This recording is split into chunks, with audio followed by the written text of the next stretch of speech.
Hi, Alexander. Welcome to our interview. Thanks for being here with me.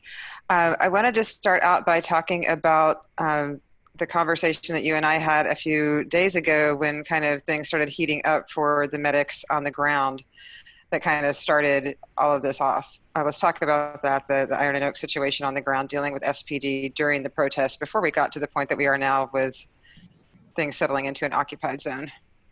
Yeah, so our company, Iron Oak, we do crowd management, security, nightlife, and event services, all safety oriented, all really community oriented.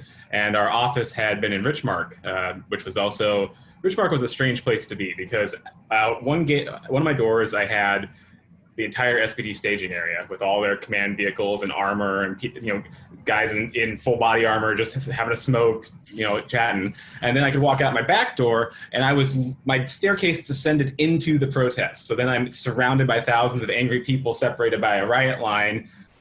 And then I can walk out this door and there are those same guys. It was just a strange world. It was like Richmark was like a weird neutral zone almost. Yeah, like a buffer kind of deal. So we were hoping, our goal's always been community safety. We believe that everybody in the community is part of the community. That's law enforcement, that's the protesters, that's the people that agree, the people that don't agree, everybody. And the whole idea of our society is you're allowed to communicate in a way that gets you through these problems without it having to come to violence, supposedly anyway.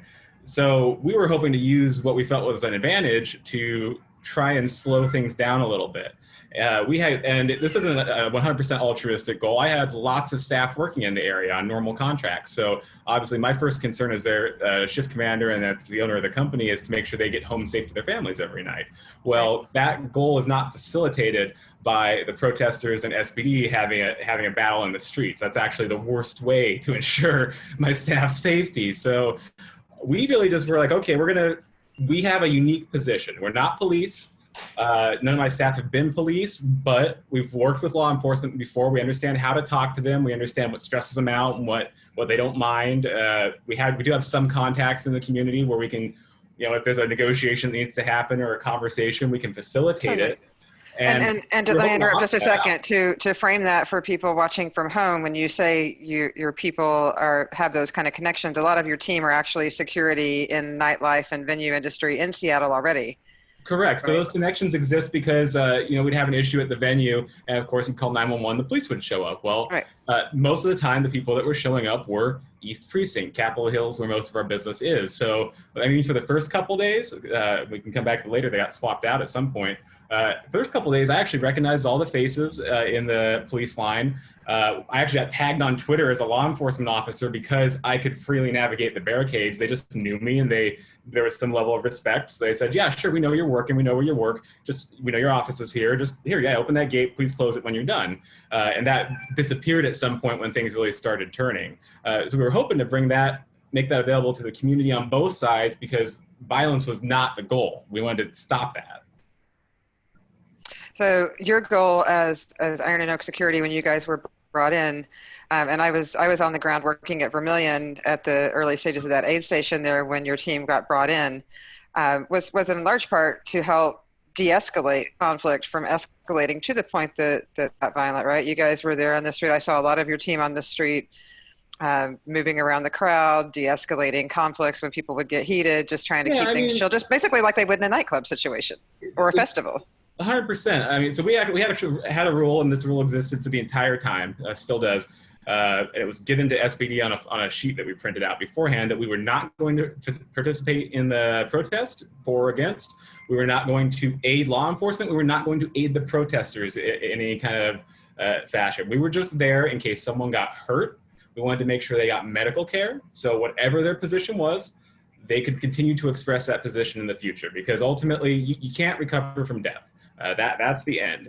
So these people that were being targeted the way they were, where it could be a lethal outcome, we're not here to comment on whether that was appropriate or why they did what they did. It's just like any other self-defense situation. When you train self-defense, and especially with lethal arms, part of that training is you have to be comfortable rendering aid to that same person that might have just been trying to kill you. Let's say it's a defensible situation. You have to still give them aid because the decision, you're not the judge, you're not the jury, and you're not the executioner if you can help it.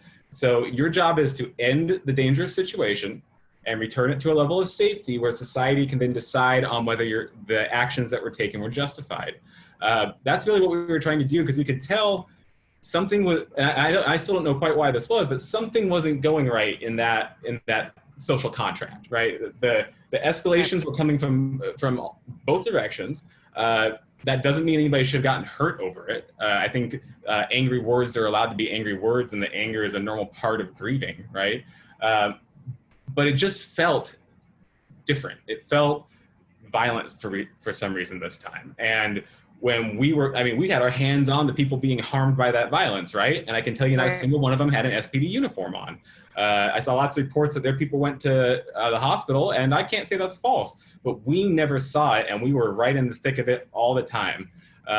So what we saw was a disproportionate response to some perceived level of aggression, where, okay, if you get a water bottle thrown at you, something a lot of my friends said, they all work for like the showbox venue, right? Right. So if you're in the barricade at a rock show, that's like, dude, have you been on the shift for 5 minutes? It's happened to you already. It happens all night long, and we don't go climbing over the barricades to... You don't start tear gassing concert goers because someone throws a water bottle. In this case, because I was at the barricades myself, the SPD line was wearing a significant amount of riot gear protecting them. They were wearing full face covers, riot gear chest plates. Like, they were well protected against any damage from a water bottle or even a rock.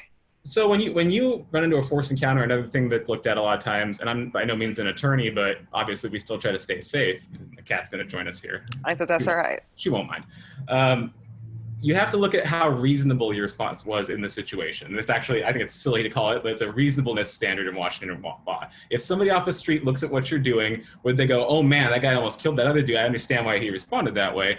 Or would they go, dude, what are you doing? Why? That was a little disproportionate. Yeah, exactly, disproportionate. So everything that happened over the weekend, okay, so if you're standing there in plain clothes, like sometimes you can freeze a water bottle. Like, water bottles can be weaponized. So it's not unreasonable to say a water bottle could be used as a weapon. However, what we're missing a lot of this is context, right? It is not a weapon to somebody in full riot garb with a face shield and a regular shield and body armor. I mean, we wear lightweight body armor just in the course of our employment. And even then, like, that'll protect you from if someone throws a brick at me, if someone tries to stab me, if someone, pretty much any blunt force trauma that's not repetitive, I can take all those hits with just basic equipment. Right. So in that situation, it wouldn't be like someone throws, let's say someone throws a tennis ball at me, or a water bottle in this case, it wouldn't be appropriate for me to unholster my sidearm and shoot them if I was working armed. It would be more appropriate for me to try to figure out why they're throwing a water bottle at me. Maybe ask a question. What's going on? There's just this full jump. I don't know if it's a lack of training or, this phrase I hear most thrown around most of all is like, if you have a hammer, everything looks like a nail, right? Well, going into a security environment is framing in the mind. So before you ever step out there, you go, what's my threat? What am I going to face? How do I prepare for that? Because you do deserve to go home to your family safely, or your cat, or whatever you got, right? But you deserve to get out of that situation in one piece without harm. So you want to be equipped appropriately. Sometimes that means, fully armored, face masks, armored vehicles, because Molotov cocktails are being thrown, but none of that was the case out here. Right. This was a protest within the city of Seattle, not a war zone, theoretically. And I just want to loop back very quickly and just emphasize that when you say things were escalating from both sides, we don't in fact know who the people were who might have been instigating from the protester side, if those were in fact protesters, or if they were undercover, or if they were instigators with some other motivation entirely. Correct. I'm referring from most. You're talking about just like sides of the barricade, right? So sides of the barricade. Yeah, when I'm looking down, I can't really tell, as you just stated, I can't tell whose affiliations are what. I don't know if you're an undercover. I don't know if you're an anarchist. I don't know if you're a protester. I don't know if you just came to watch it, see it because you want to be involved socially as a concerned citizen. And they got wound up or whatever, yeah. Yeah, who knows what's going on. I'm looking at directional challenges, right? Things are going this way, things are going this way. What things are going where, and how damaging and threatening are they to, I'm looking at for my staff's safety first and foremost. There's been a lot of tagging us to other movements, but really the goals are first and foremost, my staff deserve to go home safely because they're just hourly workers. They're just here to try to feed their families and take care of their personal responsibilities and go home. Some of my staff may be in the protest, but they're not on the clock. So my goal first and foremost is to care for those people that entrust me their safety when they come to work. Yeah. Saying, we know you're going to take care of us. We know you're not going to put us in a situation we're not prepared for. You're not going to put us in an environment that we can't handle, whether that's training or equipment. And in general, you are going to know more of that as the leader of the organization than I might know just coming in for work. Totally. So that's my goal. It's your job to kind of have that overall big tactical picture to keep everybody safe. Exactly. Basically. Yeah. And so let's talk about when things started to shift from your perspective as the head of Iron Oak. We talked a little bit about this the other day about when there seemed to be kind of a shift in that relationship between SPD and your team that you were trying to build. Yeah, somewhere around the day 4 to 5 mark, all of a sudden we noticed a huge influx of people we just didn't know. And for this area of the community, that was really strange because we worked hundreds of times with East PD. We've worked with the folks downtown. We do all the security for the Seattle Pride Parade as of last year. We met all the main officers and commanders down there. They've all said complimentary things about our organization. So to all of a sudden have a bunch of officers on site. This influx was SPD people coming in, right? Not protesters. You didn't know that SPD. Yeah, SPD, but from somewhere else. And I never was able to correctly identify where they came from because things de-escalated so quickly. But policing is a community endeavor. So having in a city as big as Seattle, the East Precinct might as well be a different department from downtown or up north, or the folks down in South at Soto, near Soto and Georgetown. Because in order to have a good relationship that can solve dangerous situations, you have to have a little bit of intelligence. And I don't mean your brain power. You have to have information from the community that you can use to facilitate your goal. Well, the only way you get that is if people trust you. Right. And what was interesting about this situation is I had some of that community trust. And while I'm not going to facilitate just relaying someone's secrets, if you want to have a meeting, if you want to talk to somebody, well, that's kind of the whole goal. We're trying to get away from violence and back to talking, right? Because you have some things that weren't done. These people aren't listening. Well, we're trying to get everybody to listen and come to the table. That's step one in any negotiation, is just getting the parties to sit down. And like I printed this out on a flyer that had a copy of my community notice asking for some volunteers for our aid station. And then below that, a notice for law enforcement that said, hey, you should know that as medics, if you see our staff, whether they be security medics or anything else, or our aid workers, everybody that's here present is a member of our community. So ultimately, you're entitled to the same things that they're getting. We're not helping one side over the other. Our goal is to see the violence stop. There was certainly some irony to your protest about police violence turning so violent. Absolutely. So we made this, we made this form with the information for law enforcement, phone numbers for myself and my main managers, how many people we had working in the area, what their roles were, what sites we were at, like community intel, basically. Here's what we're doing. If you see our folks, understand, we're not against you. If anything, you might want to talk to them for a second. They probably know what's going on a little better than you do, because we're forming that bridge. And we've always referred to the organization as a community steward. Right. So let's talk about starting last Saturday, Sunday, when things started to escalate. You and I had talked before about when there started to become a shift and some of your people were actually being targeted out in the field once the tear gassing and rubber bullets started. So Saturday we had a first, last Saturday we had that first big tear gassing incident when they decided to tear gas everyone so they could rebuild the barricade that people were tearing down.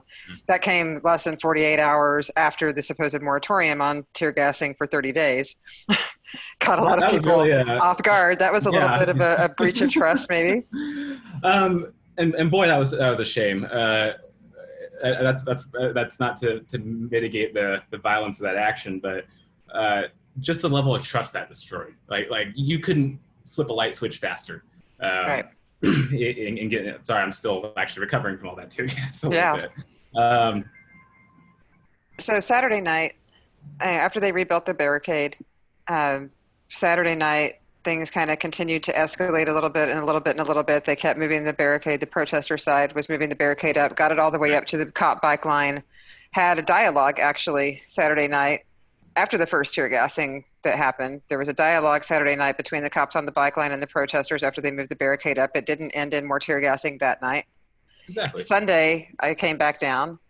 It was clear that there was more tension in the air, a lot of mistrust. Like the atmosphere on Sunday, the 7th felt pretty tense, I think, to everyone. There was like this obvious tension on the ground. Yeah, I mean, if you know it's coming, you do what you can to prepare yourself, right? A lot of gas masks on the crowd, a lot of Gas shields. masks out, makeshift shields. None of that stuff existed until that happened. I just want to hone in on Sunday and what happened Sunday night shortly after midnight, because your team was out on the field when the 26-year-old woman got hit in the chest. She was not a medic. She was not a volunteer. She was just a protester who was out in the field, and she got hit square in the chest by a flashbang grenade, I believe. Yeah, and to be clear, specifically what she was doing, and we were watching her, I'll confirm this to be true, was attempting to speak with the officers and offering them water. Right. That's her crime. I've yet to hear even the people that are very supportive of a different narrative, let's say that to make it apolitical. She came down to the front lines trying to bring food and water. She got hit in the chest. You could see in the video on Reddit that she was like clearly like not clear off her feet, a good 5 feet back. And so she gets hit with a flashbang, and all these devices are less lethal. And there's no such thing as a non-lethal weapon system. It's how do you deploy it to determine the effect. The kind of the dirty trick or dirty knowledge with all this stuff is that concussive force can stop a heart. So what you have is, whether it's a beanbag launcher, whether it's a flashbang grenade, when that hits your chest with enough force, it can push back, like physically reverberate your chest back against your heart rhythm. And she went into what's known as VTAC, if I can pronounce it correctly, ventricular tachycardia, where the force of the impact caused her heart to flutter, where it was beating so fast the blood's just moving back and forth in the same spot. It's not actually shunting to where it needs to go. You rapidly deoxygenate. And if you watch that video on the news, you see her get hit, and she's online for a couple seconds, and then she just collapses limp. That's where the lack of oxygen gets up to her brain and lights out. We ended up loading her into her friend's car with paramedics in the back performing CPR this whole time, and they drove her to Harborview. And Harborview was able to reset her heart rhythm and get her back online and stabilize her. And I'm very thankful that she made it, and I'm still kind of, quite frankly, surprised that she did. But I'm happy that did occur. I want to talk just for a second about starting a couple of days ago. I started getting a couple of messages about saying that some medics were being followed. I heard it from one of my employees a couple of days after you talked to me. You know, I'm pretty sure I was followed home last night. Okay, yeah, sure you were.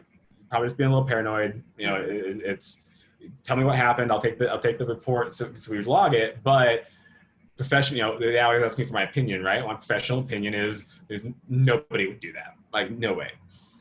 And then the day after that, I get a call at about 4 a.m, and that call is from a 206 number. It's not a shielded number.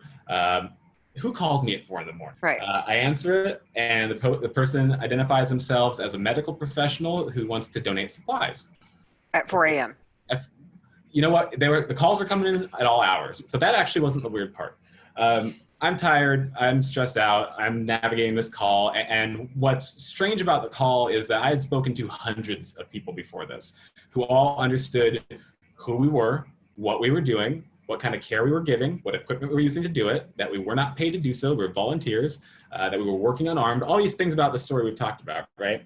This person had no idea, or they were intentionally ignorant of it. So we start going through the phone call, and at some point she's doing things that are very like investigator 101. So example, she was trying to get me to say that we had solicited donations for ammunition, which we've of course never done.